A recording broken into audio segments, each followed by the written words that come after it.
13 prison officers at Gloucester Jail have been suspended for failing to turn up for duty at Worcester Crown Court. The Home Secretary One evening, I was watching the news and doing a spot of ironing. And all of a sudden I realised that the newscaster's voice had changed somewhat. The immediate crisis in Britain's prisons. Within the last few minutes, we've heard that 2 prisoners have escaped after... It sounded a bit garbled, almost as though she was talking from underwater. A sort of Mickey Mouse-ish thing, like a diver that's been down too long. So my immediate reaction was that there was something wrong with the batteries or the lead in my hearing aid. And I went upstairs to check. And whilst I was up there, I went to have a chat with my daughter and was horrified to find that her voice sounded exactly the same. So by that I knew it was nothing to do with the television, it was nothing to do with my hearing aids. And I began to panic and felt that my hearing was on its way out completely. I came downstairs and told my husband what had happened. By then the sound on the television was going on and off almost. There'd be moments when I could hear nothing at all. And it was just a feeling of total, utter panic. And all I could think about was, God, I'm only 40. And this is it. Generation chemical weapons from America would be... We went to the hospital and they fitted up a microphone and headphones for me, and the speech therapist was talking into the microphone, and I know that the volume was obviously very, very loud that was going to the headphones, but I just couldn't hear anything at all. They put me on a dose of steroids and inhalation of oxygen to try to sort of blast out any infection that was in my ear. But I knew that it wasn't going to come back. And they said, well, we've known it come back up to 10 weeks after this sort of deafness. But I just knew that that was it. It was finished. I was now totally deaf.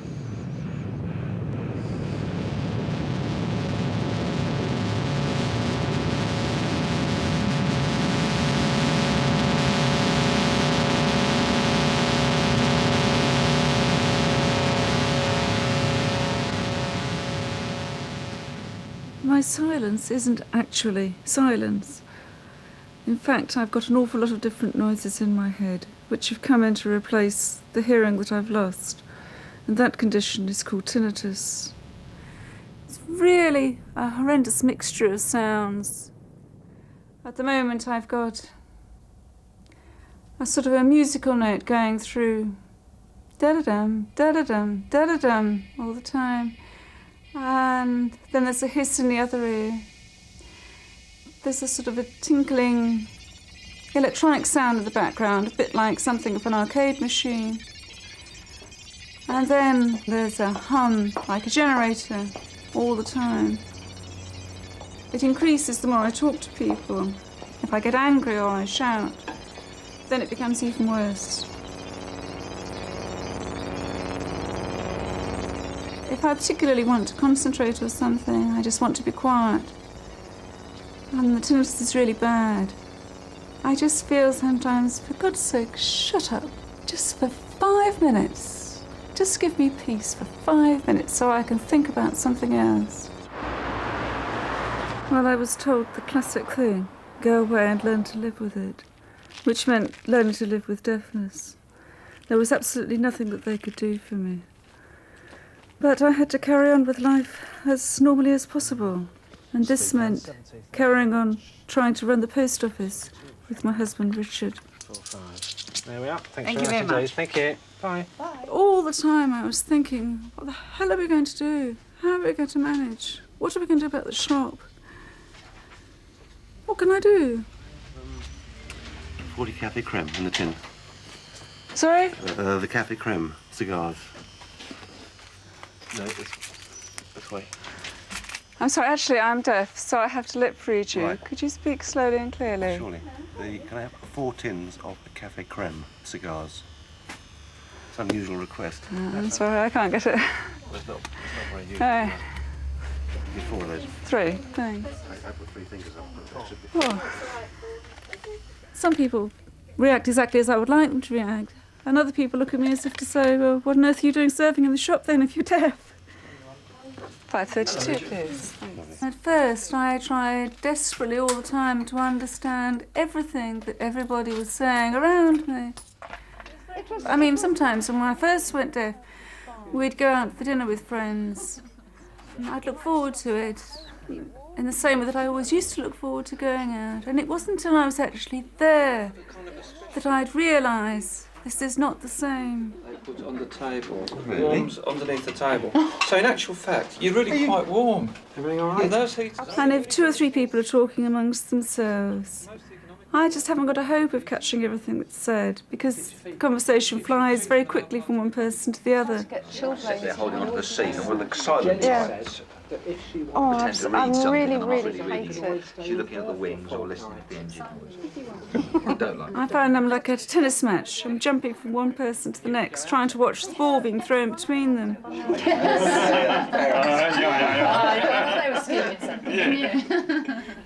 And you feel very, very out of it. And I think, well, what am I doing here? Am I just ornamental or something? And sometimes I kick Richard under the table, as if to say, what about me? I feel insulted that I'm not worth bothering with.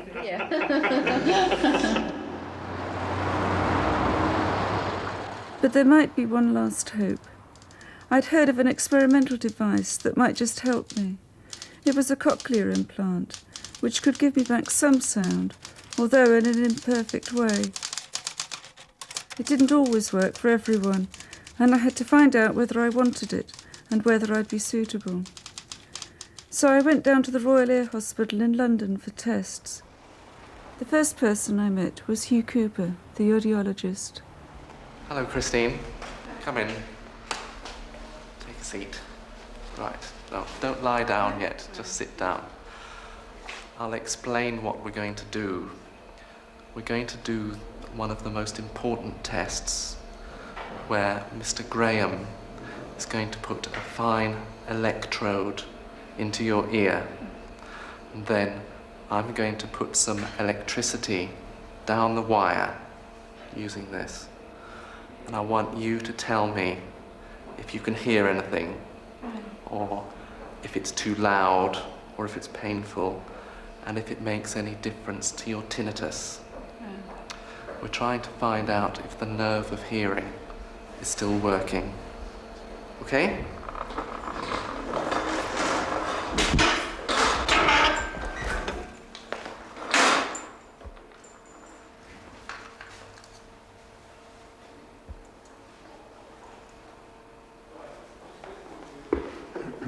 The first thing I'm going to do is to spray a little bit of anaesthetic in the air, like this.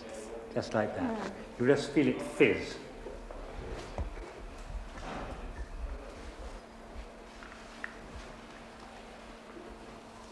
Hugh, if you could just indicate when we're ready to go. Spray now. Now.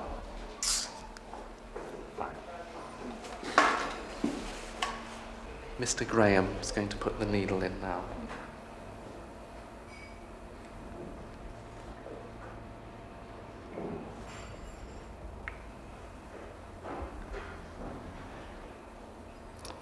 Okay, ready now.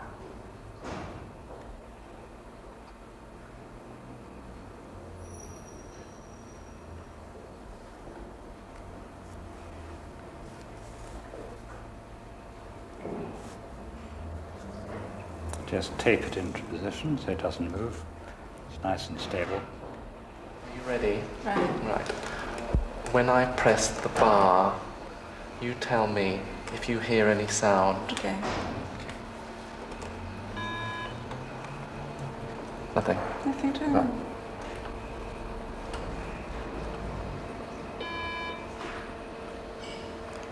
Right. Nothing. Don't worry.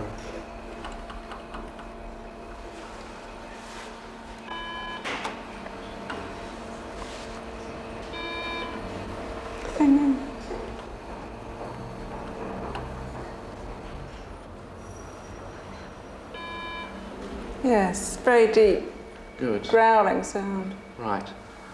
I'm going to make it a bit louder. Right. Tell me if it gets too loud. Okay.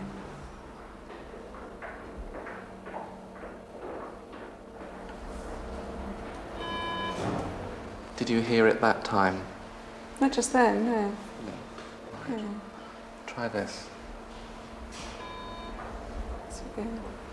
What sort of sound is it? Like someone blowing a raspberry. Right. Does it make any difference to your tinnitus? No, that does come up a bit, but it's staying at a constant level at the moment. Right, that's fine. Okay. That was fine. It was very good. You got a good response. That's quite optimistic.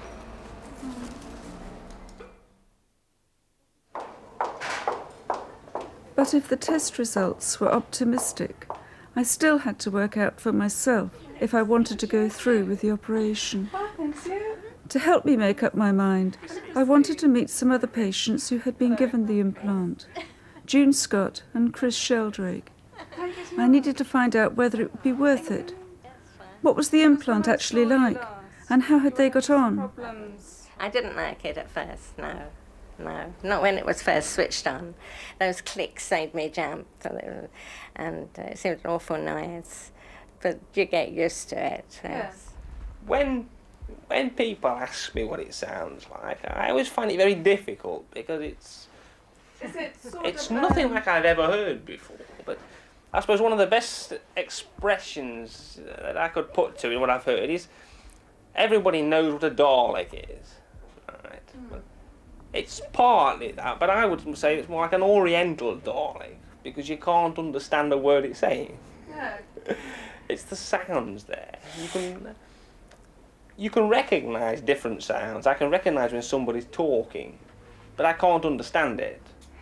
Do you find that it helps you to talk with your family more easily? Yes, definitely, yes. My husband can call for me or attract my attention from another room, you know, things And like you that. can Hear the doorbell. Yes. Yeah, telephone ring, although you can't answer it because you don't know who's there. Makes a difference. How have you found it's made a difference to your life, having the implant? When you're initially switched on, you've got the novelty of hearing again, and that's great. But you have to learn to stick with it. It takes a long time. You're learning a new language again, but it's a very difficult language and it takes a lot of sorting out. But in time, you do begin to realise the benefits that you're going to get from it. Going back home after the tests meant having to cope with my world of silence in everyday life. The biggest problem of all was what we were going to do with the shop. It just wasn't practical anymore for me to carry on working as I had done before. Lovely, thank you very much. Thank you.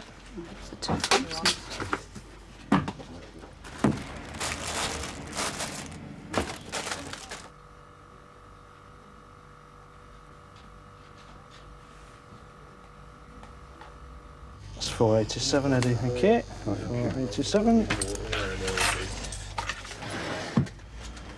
No, it wasn't practical. I mean, especially at busy times, it was, I think possibly it was embarrassing for Christine, it was embarrassing for me, and possibly embarrassing for the customer as well.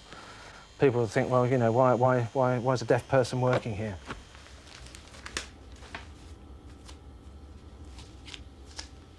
The strain was enormous, and it made us realise that we were going to have to give up business.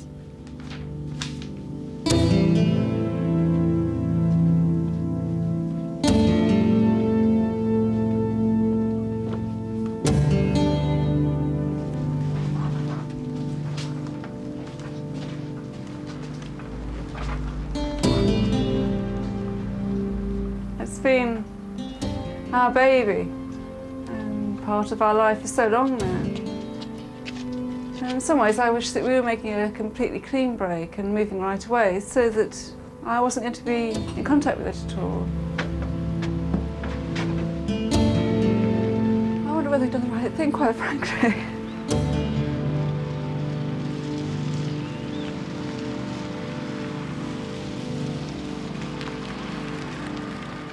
everything that I do in life is now somehow tainted by the fact that I'm deaf.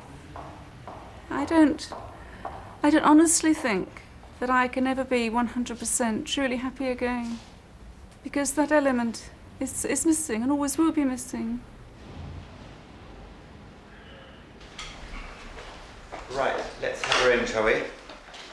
So I decided to go ahead with the operation, but I still had to find out whether or not I'd been accepted onto the programme. Christine, we now have all the test results, and it does seem that you would be very suitable for an implant. Oh, that's good. You now know more about it. Do you still want an implant? Yes, I'm pretty certain that I do. I think, in fairness, I ought to tell you about the possible risks of operations and some of the problems we've had. There is a risk in all operations of infection, and we have had to take out one implant because of infection. We have had some failures of the components in the buried part of the system, which has meant that the implant has gone wrong after it being used for some time. We think we have now solved that problem, but it's certainly a thing you ought to know about. I want to tell you a bit more about the implant.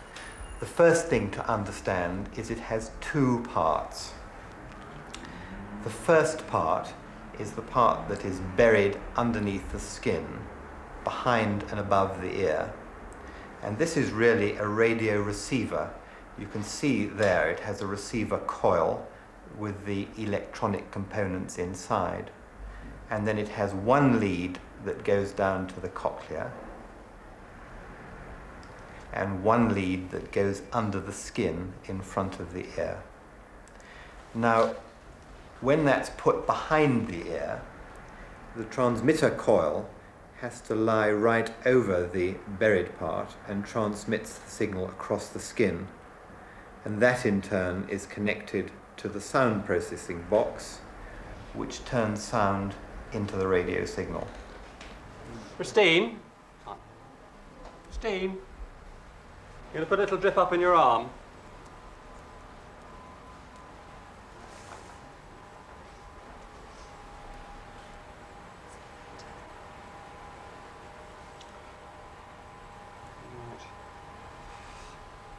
Go to sleep now.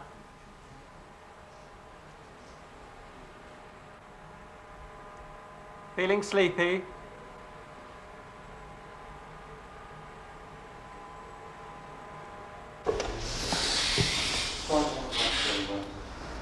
This is the bit that has to be done rather slowly and carefully, because I've got the facial nerve behind, and I'm just about, that white area is where I'm making an entry, I hope, into the middle ear.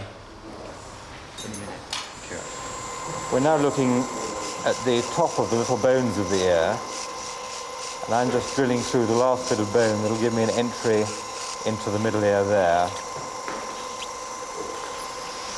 We've entered the middle ear from behind, and then we're going off down there to find the round window.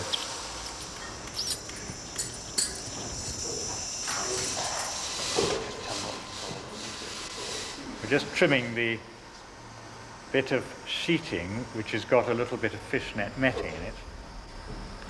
It increases the size of the base of the implant, but it also enables us to put a stitch through this mesh there and then through the bone to hold it in position.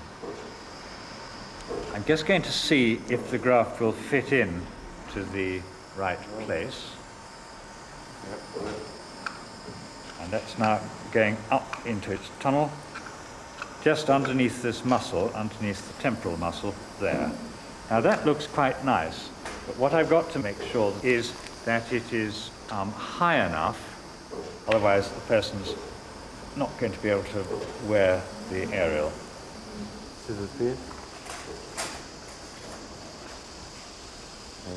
The electrode in the shape of a little ball is the one which goes down onto the outside of the cochlea, onto the membrane, into the round window which separates the middle ear from the cochlea. You can see that it's bouncing off the front wall and doing a sort of nice snooker shot into this hole there. How's that? That's nicely, that's quite tidily in now.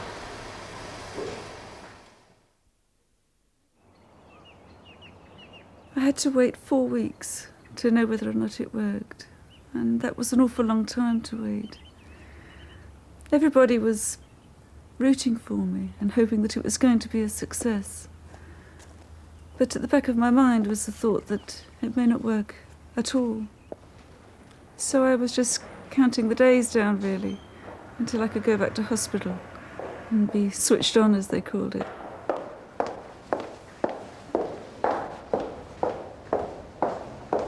I've been thinking about this moment for so long now. It's hard to believe that it's actually here.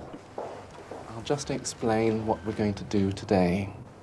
We're just going to check that the implant is working. We're going to play you some sounds generated by the computer. All we're going to do is ask you to hold the transmitter in place. Right. They'll be pulsing, going beep, beep, beep, beep. We can hear them through the loudspeaker, so we know that it's working, okay? So all I want you to do is to tell me when you can just hear the sound, okay? If you hold it on top of the bump with the green side innermost.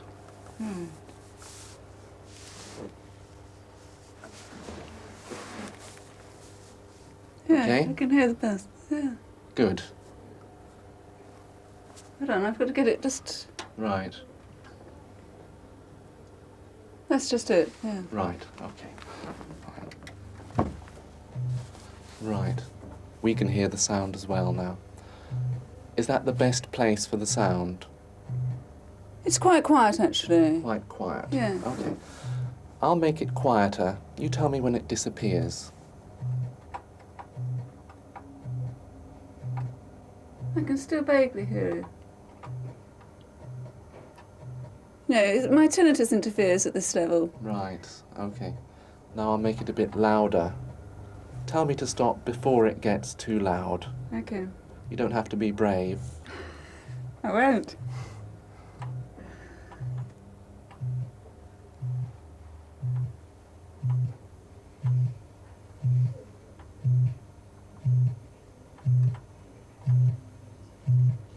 They're getting louder. Oh, it's getting louder, yeah, it's still uncomfortable. Oh, that is. Right. Yeah. Okay. Right. If it is too loud, take it off. Yeah. Okay. Is that's getting to the limit now? Yes. Yes. Yeah, I wouldn't like it at this level all the time. All right. Okay, I'll bring it back down. Right, and that's the comfortable level. Yeah, that feels really so quiet, though, by comparison now. Yes. Well, you'll get an idea of the range as we go through. Yeah. Right, now I'm going to move to a different sound. Okay, can you hear that? No. Right, okay. I'll bring it up a bit. Yes, I can hear that now. Right. That's higher. Higher. Higher sound. Higher pitch? Yeah. That's right, that's very good. Oh, that's right. That's right, excellent. It's a higher frequency. Like a strangled flea. Okay. Right, Christine, it's the moment you've been waiting for. Paddy has adjusted the speech processor now so that all the sounds you will hear should be at a comfortable level. Right. But we haven't spoken to you through the implant yet, and that's what I'm going to do now. You may find that my voice sounds a little strange at first and a bit squeaky, and you may not like the sound you hear. So do remember that it's not going to sound like the voices you remember from before you went deaf. Okay? Okay. All right, are you ready? Yes. All right. Okay. This is the box. I'll ask you to hold the transmitter on your bump, same as you were doing this morning. Right. The volume is right down at the moment. I'll keep talking, and I'll turn the volume up slowly. You tell me when you can hear my voice coming through, and tell me when it's at a comfortable level. And then we'll try it with Richard and with some of the other people, see what they sound like. Okay. All right? Mm.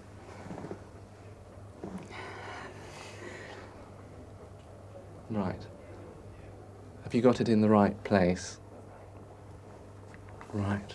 Okay. I think so, yes. Same place as you had it earlier on. Right. I'll keep talking. I'm turning the volume up slowly. I'll just keep talking in a normal voice. I can't hear anything. No. No. I'm just turning it up very slowly. Oh, I see. Because we don't want any... Got you now. Good. We don't want any uncomfortable sounds coming through, so I'm being careful. I'll keep turning it up. Tell me when it's coming through nice and clear. Is that coming through a bit louder now? That was a bit loud. It was my voice. That was your voice? Yeah. Right. What does my voice sound like now? It sounds...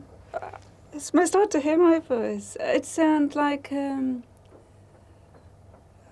radio, sort of, not quite right. Badly tuned radio? Yes. Right, okay. What about the loudness? Could come up a little bit. Come up a bit, right. I'm still being careful. Yeah. Right, that's a bit louder now. Yes. How does that sound? You've got quite a deep voice, haven't you? I have, yes. I That's didn't right. Good. Right. What about your voice? Is that It coming sounds through? rather high and tinny. Right. It's not really, but that's good. Is it coming through at a comfortable level now? I think it go down a bit, actually. Right. No, I've got used to it. Right, okay. I tell you what's difficult, that it sounds as though it's not quite in time with what I'm lip reading.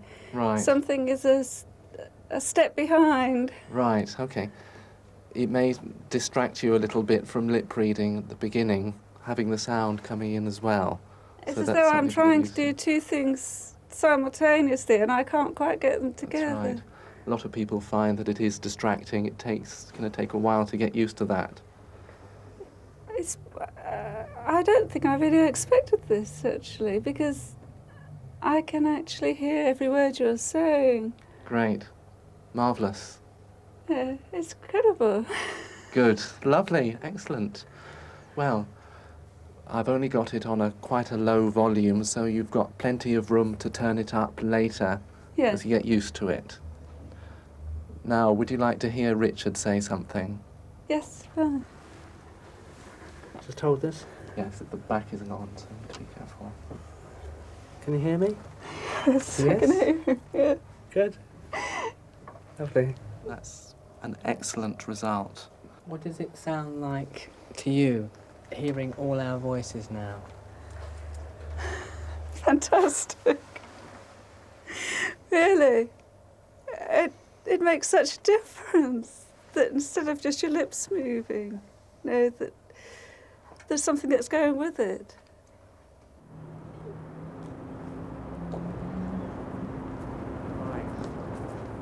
I now had 2 weeks of training ahead, learning to use and to live with the implant. But I still had to go home, and that meant hearing the sounds of the world outside for the first time. My footsteps on the road. Yes. What about the traffic? Is it too noisy? No, that's fine. Good. Okay. Yeah, that's fine. Leave it as it is then. So I'll get on, yeah. If you find it's too noisy, then you can just turn it down a bit. All right, okay. Enjoy it. Just Thank make you. the most of it.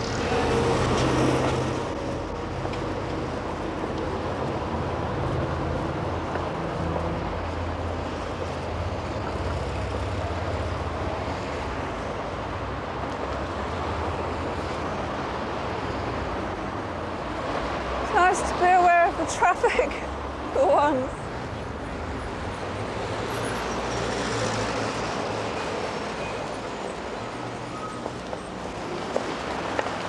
I feel as though I'm back. I've been shut away. It's great. I just feel part of it all again. like waking up in a way. Somebody switching on a light all of a sudden. And you've just been locked away for a period, cushioned, shut out. And now, wow, they've switched it on, and I'm back in again. Great.